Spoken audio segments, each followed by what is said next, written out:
Welcome back to the Adam Kramer Show, where we ask, analyze, and argue the hottest pro-life topics. How are you doing today, Gianna?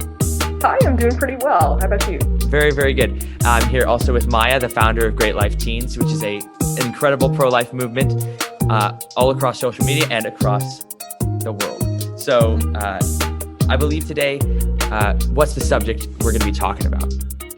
So we're basically going to be comparing the parallels between like the arguments used to justify slavery and the arguments used to justify abortion. Okay, very interesting. Very good.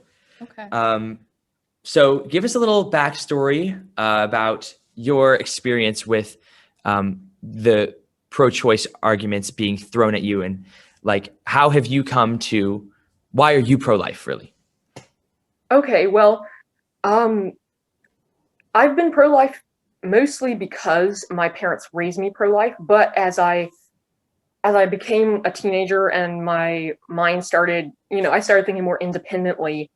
I'm very grateful that they raised me pro-life, because sometimes it's easy when you aren't raised with a particular stance to go either direction, which most people would say is a good thing because you're like unbiased or whatever. Mm-hmm. But the problem is that if there's a universal truth and you haven't been trained in that universal truth, a lot of things that are lies can look like they're true because people can give like really good reasons for it. But something that I've realized, not only pertaining to the pro-choice movement, but also in my own life, is that a lot of people can be led astray by facts that like they really do look true. But if you aren't given the whole context, or you aren't given all of the factors in a situation, that same fact might be totally wrong. So obviously, like, that's confusing. I guess we'll get a little bit more into that when we talk a little later, but that's kind of why I'm pro-life, because I do believe that there is a universal truth, and I feel like I've been able to see the full argument where it focuses on all three factors: the baby, the mother, and the father, not just the mother. Exactly, which is something that I also have to say is a big problem with crime, especially, and with, not having a stable father figure in your life can also lead to many different issues further down the line. And so it's also the duty of a man to protect the woman. That's like the job of the man. That's the whole point of being in a relationship. And so I think that it's really upsetting that we have these people who encourage their girlfriends or their wives to have these abortions. It's very, very disgusting. And it's just that there's misinformation, like you said, about false facts being spread around, that abortion is the easiest way out and abortion is the only way out. But I want to touch back on what you said about the whole slavery and pro-life stuff, because there are many different arguments that were used during the Civil War times, and also even during the reign of the Third Reich in Germany. That's also something else we could bring up about anti-Semitism and how racism, anti-Semitism, and abortion are all really linked, and how has society forgotten about the exact same things that they've been doing? Like, how have we not seen these parallels before? That the whole argument with slavery was, oh, well, they're only 3/5 of a person, so they shouldn't be treated with the dignity of a human person. Exactly. That's the problem. It's not seeing a human being for what they are worth, which is everything. Like, they deserve the dignity of a human person, no matter their skin color, no matter their religion, and no matter their developmental stage. No matter what, from conception to natural death, the dignity of the human person should be respected. And that's where all these problems come in, because we have racists who will say that because their skin is a different color, they are subservient and they're lesser because of the way that they look. And so that's where slavery came in. They didn't respect the human person by, the violence towards them. And, it's very difficult, because then after the whole Civil War thing, then we had the rise of the Nazis in Germany, who believed that if you were Jewish, you were somewhat less of a person. It's just people not seeing that differences exist and differences are good. And so like these things should be upheld and they should be celebrated. Celebrate your differences. Go right ahead. But I just don't think that there's a disconnect between, the race and the religion and a fetus, a child in the womb. And because when a child is younger, when a child is developing in the womb, they're different. They look different. Of course they do. Even babies look different from regular human beings. That doesn't make them any less of a human person. Exactly. And so I think appearance and, just basically where they're at, because like people with mental illnesses aren't any less of a person. Like there's discrimination, of course, in our world against them, but we can agree that they're a human person and we shouldn't kill them. Mm-hmm. Exactly. So why is there that disconnect? Why do you think there's that disconnect? Why people aren't seeing a child in the womb as a child? They're only seeing it as a clump of cells. Okay, well, so to give a little bit of backstory as to why I'm interested in this topic specifically, last semester I had a history teacher who she spoke for an hour and a half on the horrors of slavery and all the things that people would use to justify how they could treat another human being that way. And throughout it, I 100% agreed, obviously, that was terrible, and it ultimately ripped our country apart. But this whole time, I kept having this feeling like, should I say something? Because these arguments that she's saying these people used back when to justify slavery, they're exactly the same, or at least there are only very slight variations, actually. They're scarily similar right. to what we use to justify abortion today. Yes. And so some of these arguments, I guess, would be like, so like they would dehumanize the Black person by saying, well, not only is their skin color different, but their skin color is basically like, it's an outward manifestation of their stupidity. Like, right. They're less intelligent. Like anybody with that skin color is automatically kind of just less intelligent. They can't feel as much pain. That was a really big one. Why they did horrible things to those slaves. Like, they beat them almost to the bone, and then they put like salt water in their wounds to teach them a lesson. Like that was just for like running truly away. Horrible things. Yeah, exactly. But there was this mentality that, oh, well, they don't feel as much pain as normal human beings do, so it's kind of okay to do this to them, And they're that's an argument. like a cow or something. Right, and that's an argument that people are making for these children. Well, I know that there are a lot of pro-choicers who are only pro-choice up until the point where the child can feel pain. That's exactly a big thing. So that's not what it's about.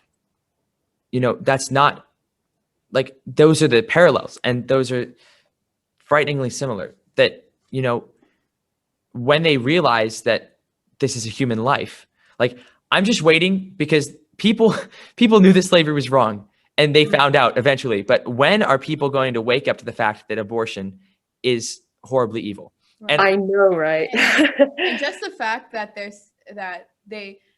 they're totally dehumanizing them, and also at the same time, like they're dehumanizing them to the fact that they're saying you can only be human if you can feel pain. That in and of itself is dehumanizing. So it's like their argument of dehumanization, if that's even a word, like dehumanizes them, even like it takes it again and again, and so I just thought it was interesting. So right. Yeah, exactly. And like this is also a big argument. This is, I think, the root of this. People disagreeing about what constitutes a human being. Yeah. What makes a human being? Because you can make the argument as a pro-lifer, you can make the argument that it doesn't uphold the dignity of the human person. But if they don't believe that it's a human person, that's not going to stick. Yeah, exactly. And so we have to agree that a human person is a living substance that is rational and sentient. Mm-hmm. From the moment of conception. From the moment of conception to natural death. That's how this goes. Yeah. Yeah. And so Go ahead. Oh, yeah. Yeah, something that I wanted to bring up, because so actually after to finish my story, I guess, after class, right as class was ending, my teacher was like, "Does anybody have any questions?" And I just felt like God was on my heart, and I was like, I cannot stay silent about this. So I brought up the fact that, a lot of these same arguments are used to justify abortion. And she's like, no, it's totally different. It's not the same thing at all. And one of the things that she brought up, which it was really frustrating. Hang on, I just lost my train of thought. What were we just talking about? Yeah, so you were finishing your story about how. Yeah, but you've been saying something before that. It had triggered a specific point that I wanted to make. So dignity of the human person, and yes, exactly. So she was arguing no, they're not a human being from the moment of conception, and there's a really good chance that even after fertilization, the fertilized cell could still die, or it wouldn't make it, or whatever. And one big thing that I really, really want to pose for our listeners is, if we aren't sure when human life begins, we shouldn't be okay, well, we should be able to kill this thing whenever we want, because we aren't really sure when human life begins. If human life is so sacred, our attitude should be, since some of us are in doubt about when human life begins, we should be especially careful not to be potentially killing somebody who is alive. You know what I mean? That should be our attitude, not the other way around. Exactly. I love that perspective. Wow, that's amazing. I love that. Yeah.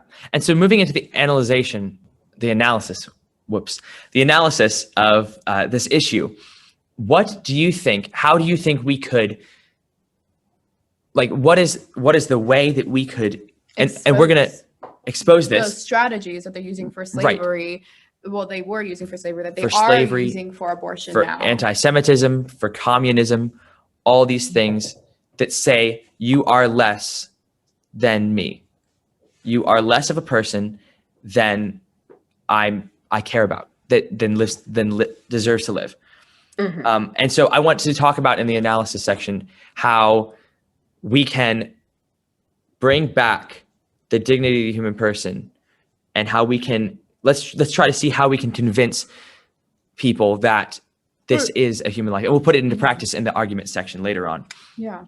So how can we, as pro-lifers, in a respectful discussion with people who differ, like your teacher, like your history teacher, how can we acknowledge the dignity of the human person in the womb? How can we do that, do you think? Yeah. Okay, so first of all, when you're going into any battle, and obviously ours is going to be a civilized battle, but you understand what I mean. When you go into any debate, whether it's, a violent battle, whether it's a civilized debate, whether it's a casual conversation between friends, you have to have some background in order to have an effective conversation about anything serious. So first you have to know the other person's point of view and know where they're coming from, because otherwise you're going to be wasting time on stuff that doesn't matter. Right. So number one, we have to know the strategies that, strategies, I guess, mm-hmm. the rationalizations. So number one, there's a rationalization that they look different, mm-hmm. therefore they are different. Right. There's rationalization that they don't feel pain the same way, so giving them pain is okay because they can handle it. There's the rationalization that I know there's at least one more that I had identified from that conversation with my teacher. I'm trying to pinpoint it here. I guess what would be some that you guys would say are primary rationalizations that we need to look out for? So when life begins is definitely one of them, because that's a huge argument. It's not, well, if they're in the womb, then they're not alive, but when they're born, they're alive, because that's just basically the location. So if they're outside of the womb, gotcha. If they're outside of the womb, they're alive, but when they're inside the womb, they're not. How does that little how does a foot in distance make a difference of whether or not this human being is alive. Yeah. And people Also- will, that's the other rationalization, is that if they're inside the mother's body, they are part of the mother's body. Right. Yeah. That's a good one. Yep. And just And my I question. will- Sorry. Yeah, go ahead. My question for you guys, taking it back to slavery, are what are the I want to hear the the justifications for slavery. Just off the top of your head, what I know you said, like, the look different are different. They don't feel pain the same way. But what are the main justifications for slavery? And just say those, and then we'll talk about them in regards to abortion. Like, what do you guys think of when you think of that?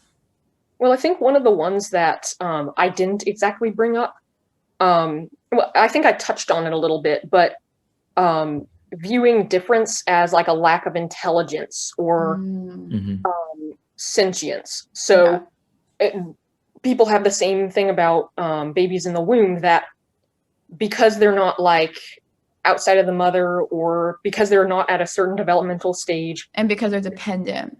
yeah, they don't have like conscious thought or something like that, is kind of the argument. Yeah. I mean, obviously before the brain develops, sometimes it's kind of a hard truth to uphold, that this person is human, even though they can't process thoughts exactly the same way that that grown-ups can. But I mean, you could argue that a teenager can't process thoughts the same way that a grown-up can. Like, technically, our brains aren't even fully developed till we're 25. Right. Yeah. So just because thought processes are different, doesn't mean that they're any less human. Right. And I think also Exactly. the 3/5 compromise that people made, 3/5 compromise. saying that, okay, so sure, they're people, but they're only 3/5 of people. They're only 3/5 of a person. Yeah. So what does that make a baby? Like 1/5? who even knows? Like, So- the argument is that they're not even a human, which is the problem. Yeah. And I think what we should do is we should take this back. I'm going to say some stuff for analysis, if that's okay, and then y'all can do your argue thing. But what I think when I think of this is a toddler. And if you guys listen to any of the other podcast videos, I'll probably mention that for the few that I'm on. But okay, so you have a toddler. Slavery example, a white 2-year-old, okay? And do you have the right to kill that white 2-year-old?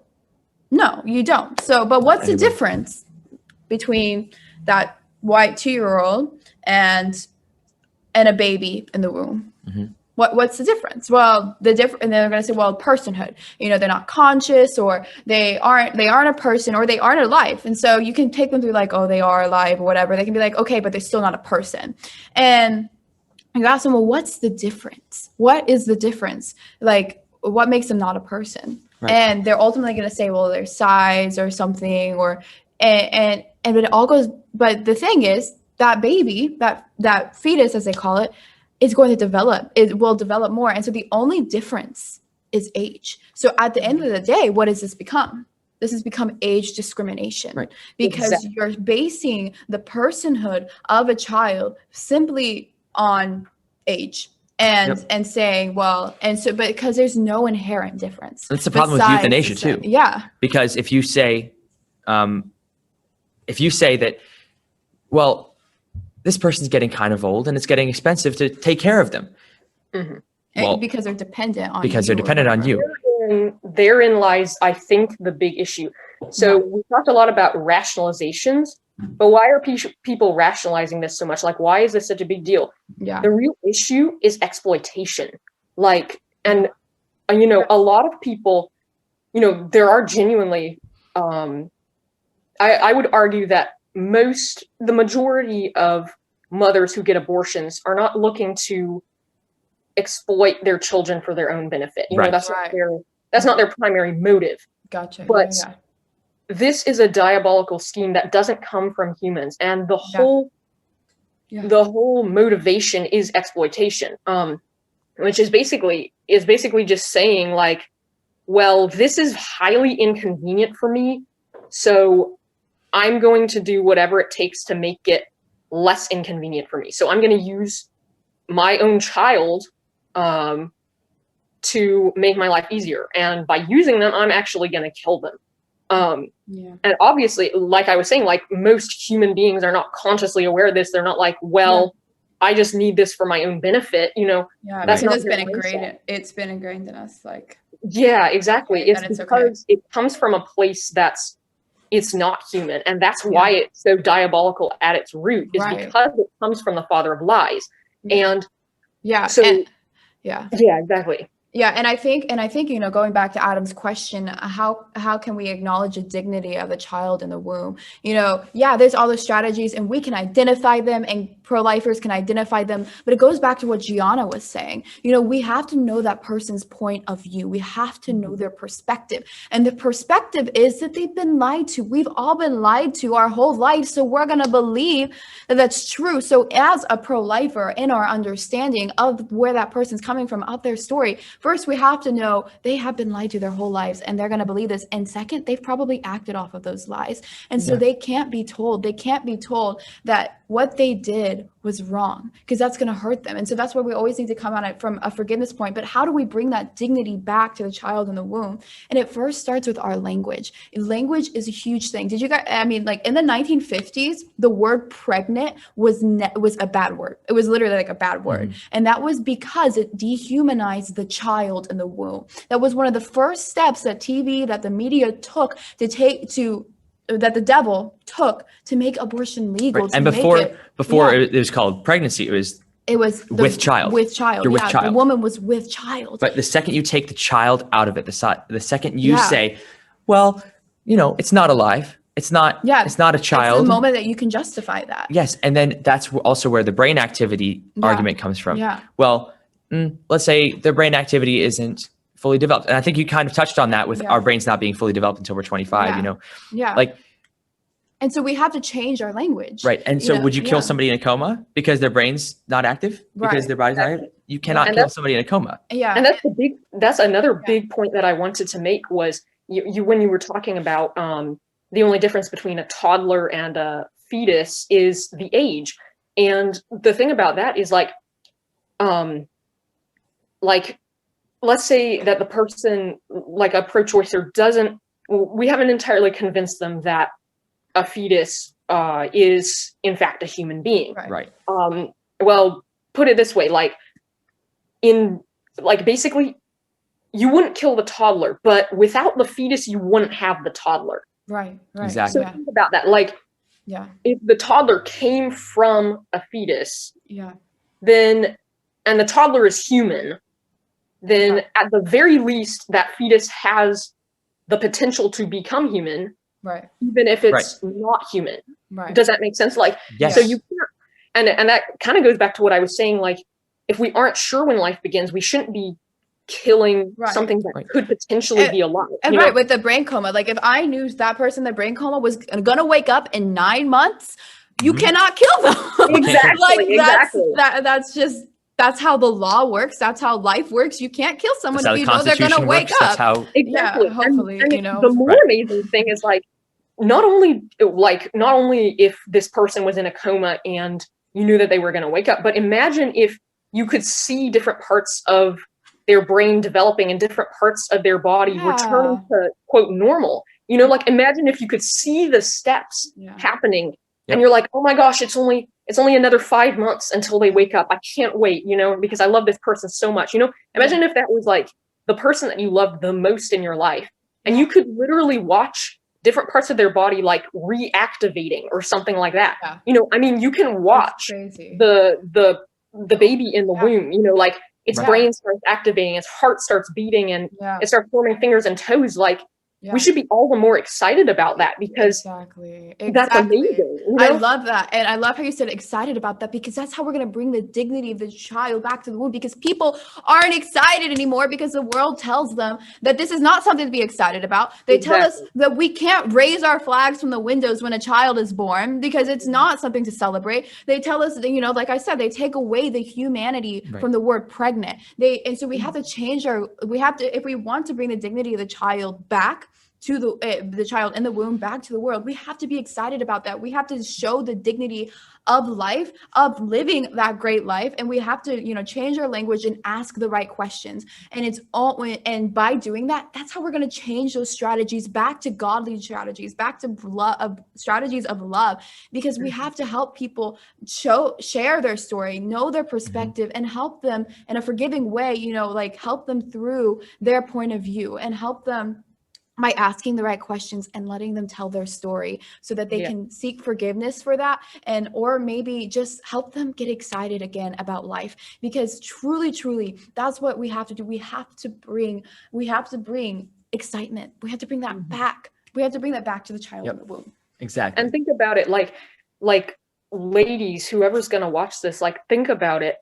I believe that most mothers are biologically predisposed to bond with their child and to feel excited when they birth, because they know that that's a new life. And also, I mean, and imagine the world is taking away from you something that should be yours. The world is taking away from you that excitement of being a mother, and instead they're putting it like this is a burden, and they're telling you the lie that you don't have any help.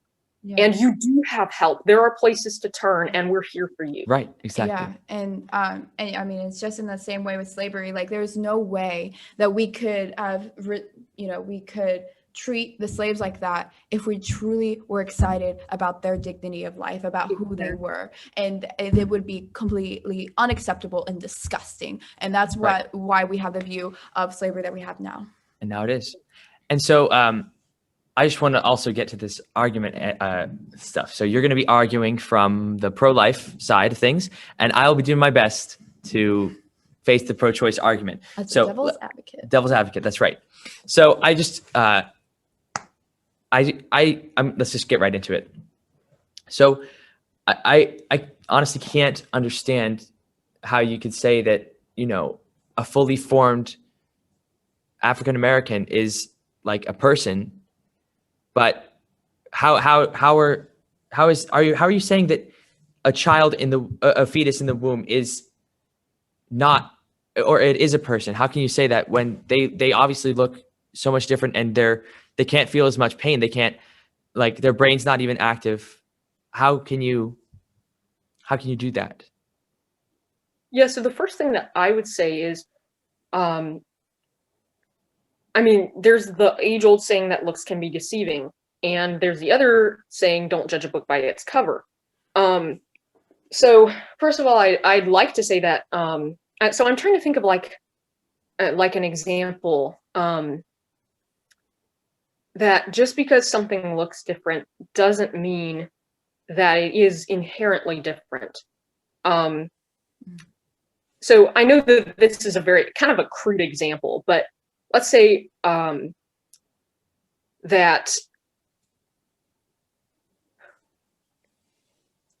I don't know. I was thinking about the difference between, like, if you got like a ripe piece of fruit, everybody would agree, oh yeah, that's probably going to taste good if you eat it. But then when the fruit, you know, it starts to turn brown and splotchy, people are going to be like, no, it's not that great. But that doesn't inherently change the fact that it's still a piece of fruit, and it's still ultimately food, even though maybe you can't eat it anymore. So that's a pretty crude example, but the looks are they can be sometimes very different, but it still inherently is a piece of fruit. So if you were to throw out, so imagine if you had the seed of an apple, and you wanted to grow an apple tree.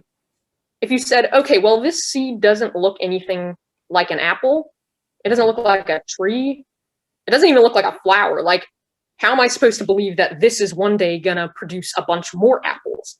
If you just threw away that seed and never did anything with it, if you ignore the reality that that seed is one day going to grow an apple tree, and you throw it away, you're never going to have an apple tree. So in the same way, if you don't acknowledge that a fetus is in fact a being, you're throwing away a human being. Like, because even if you don't believe that that fetus is a human being from the moment of conception, let's say that you believe it's a human being from the moment that its heart first starts beating, or it first starts having brain activity, or whatever. Eventually, it is going to become a toddler. And I mean, you'd acknowledge that that toddler is in fact a human being, but you can't have the toddler without the fetus first.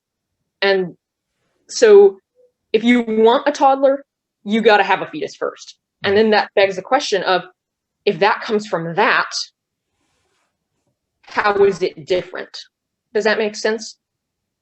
Yeah, I actually think that was a very convincing argument. Yeah. Like that, I actually wouldn't have any further questions for that, actually. Yeah. That was very, very good. Yeah, I love it. And I think, that was great. I love the Apple example. Yeah, and I hope that like this is going to help you in the future and help all our listeners. If like this ever comes up, I hope that this kind of segment of the show. And even if it's not necessarily like for like that debate, also it just helps me with my clarification of my, of my mind, because sometimes I'm just like, wait, what was the argument again? So that was really great. I love that. And the Apple example was phenomenal. It's perfect. And just, guys, just everyone, just remember that we have to, it's our job as pro-lifers to acknowledge the dignity of a child in the womb. So maybe that's about changing our lingo. Maybe instead of saying pregnant, maybe we can start saying with child, and just changing that lingo to a pro-life lingo, and not letting those strategies that they're using against us, that the devil is using against us, to affect us and our friends. And that's right. what that's how I got involved in the pro-life movement. I listened to the strategies that Bernard Nathanson said about was used, and I was like, no, I'm not standing for this. I'm not going to be lied to. I'm not going to let these strategies work on me. Exactly.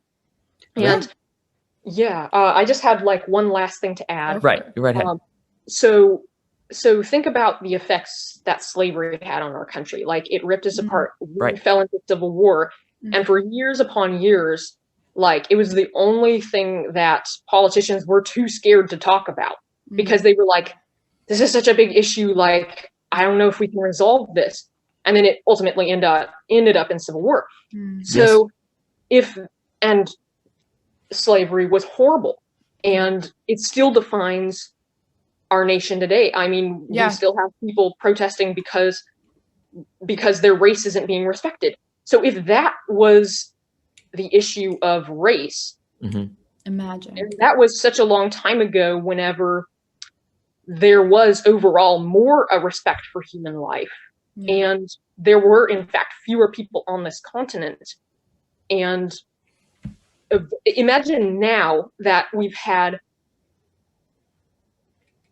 how many, like, I've lost count of how many millions of babies have 62 million. Like I've honestly lost count, because like, 1 year I hear it's 60 million, the next year I hear it's 61 million, like at this point, like I've lost count. It's so many. It's really the next Holocaust. I mean, guys, and the time we've talked, over like 300 babies have died in the United States alone. Exactly. Alone, so not the world, United States. Exactly. And so imagine if that was the effect of slavery that ended in a brutal civil war. Like, imagine where our country's headed. Like, and I'm not saying that to be like the prophet of doom, but it's like, we have to take care of it. Exactly. We have to resolve this issue before it ends in more bloodshed and more hate and more violence. Because how can we have a country when it's divided? And how can we have a country when we're killing the future generations? We are killing the future. We do not have a replacement rate anymore. A positive replacement rate. Okay, well, that was amazing. That was a very good episode. I think this is going to make... Yeah, this was awesome. A lot of people, my wish for the show is to make it, easy for people to argue for pro-life. That clarification of mine, and for teens, just listen to some teens talk about the pro-life movement. Exactly. So thank you so much, Gianna. That was a great topic. Thank you so much. Thank you. All right. Bye. Bye-bye. Bye.